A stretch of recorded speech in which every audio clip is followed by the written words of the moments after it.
শিশুর প্রতিপালনে সমাজের ভূমিকা অপরিসীম। অথচ যে সমাজের মধ্যে আজকের শিশুরা বড় হয়ে উঠছে সেই সমাজ বহু আগে থেকেই ক্ষয়প্রাপ্ত। ত্রুটিপূর্ণ সামাজিক এক ব্যবস্থার মধ্যে দিয়ে বড় হচ্ছে আমাদের এই শিশুরা, দেশের ভবিষ্যৎ নাগরিকরা।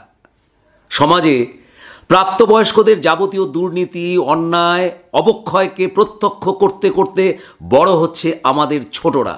প্রায়শই তারা বড়দের লোভ, লালসা, হিংসার শিকার, অকল্পনীয় যৌন অত্যাচারের শিকার। আবার শিশুদের মধ্যেও প্রকট থেকে প্রকটতর হয়ে উঠছে প্রিভিলেজড এবং আনপ্রিভিলেজড সেকশন। সুবিধাপ্রাপ্ত প্রিভিলেজড সেকশন তারা কিন্তু বুঁদ হয়ে আছে কম্পিউটার গেমস, মোবাইল, বিভিন্ন ইলেকট্রনিক গেজেট নিয়ে। শিশু নয়, যেন তৈরি হচ্ছে জ্যান্ত সব রোবট।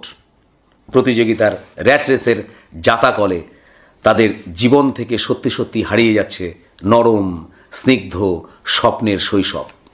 অন্যদিকে আনপ্রিভিলেজড সেকশন বা সুযোগ সুবিধা বঞ্চিত শিশুরা প্রতিনিয়ত মুখোমুখি হচ্ছে খিদে, অপুষ্টি, অশিক্ষা, অত্যাচার, মৃত্যু, বিভিন্ন জ্বলন্ত সমস্যার। সামাজিক এই অব্যবস্থা প্রতিনিয়ত খুন করে চলেছে তাদের শৈশবকে। তাহলে এবার বলুন, যে দেশে 1,10,00,000-এর উপর ছেলেমেয়েরা রাস্তায় ঘুমোয়, 3,20,00,000 ছেলেমেয়েরা স্কুলে যায় না, 1 কোটির উপর ছেলেমেয়েরা শিশু শ্রমিক হিসাবে পরিশ্রম করে, বছরের পর বছর হাজার হাজার ছেলে মেয়ে সেক্সুয়ালি অ্যাবিউজড হয়, সে দেশ কেমন করে, কিভাবে শক্তিশালী একটা দেশ হয়ে উঠবে?